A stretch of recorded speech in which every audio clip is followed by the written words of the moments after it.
Chapter 14. And I looked, and lo, a Lamb stood on the Mount Zion, and with him 144,000, having his Father's name written in their foreheads. And I heard a voice from heaven as the voice of many waters, and as the voice of a great thunder. And I heard the voice of harpers harping with their harps. And they sung as it were a new song before the throne, and before the four beasts and the elders. And no man could learn that song but the 144,000 which were redeemed from the earth. These are they which were not defiled with women, for they are virgins. These are they which follow the Lamb whithersoever he goeth. These were redeemed from among men, being the firstfruits unto God and to the Lamb. And in their mouth was found no guile, for they are without fault before the throne of God. And I saw another angel fly in the midst of heaven, having the everlasting gospel to preach unto them that dwell on the earth, and to every nation, and kindred, and tongue, and people, saying with a loud voice, Fear God, and give glory to him, for the hour of his judgment is come. And worship him that made heaven, and earth, and the sea, and the fountains of waters. And there followed another angel, saying, Babylon is fallen, that great city, because she made all nations drink of the wine of the wrath of her fornication.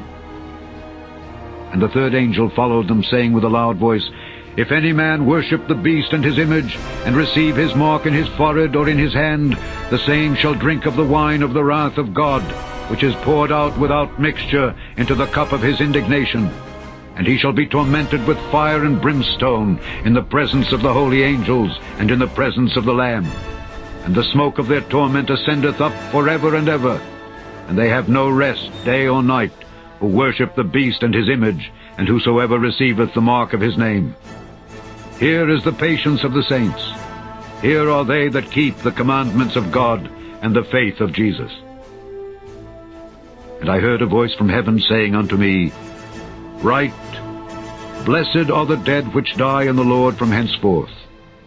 Yea, saith the Spirit, that they may rest from their labors, and their works do follow them. And I looked, and behold a white cloud, and upon the cloud one sat like unto the Son of Man, having on his head a golden crown, and in his hand a sharp sickle. And another angel came out of the temple, crying with a loud voice to him that sat on the cloud, Thrust in thy sickle, and reap, for the time is come for thee to reap, for the harvest of the earth is ripe. And he that sat on the cloud thrust in his sickle on the earth, and the earth was reaped. And another angel came out of the temple which is in heaven, he also having a sharp sickle. And another angel came out from the altar which had power over fire, and cried with a loud cry to him that had the sharp sickle, saying, Thrust in thy sharp sickle, and gather the clusters of the vine of the earth, for her grapes are fully ripe. And the angel thrust in his sickle into the earth, and gathered the vine of the earth, and cast it into the great winepress of the wrath of God. And the winepress was trodden without the city, and blood came out of the winepress, even unto the horse bridles, by the space of 1,600 furlongs.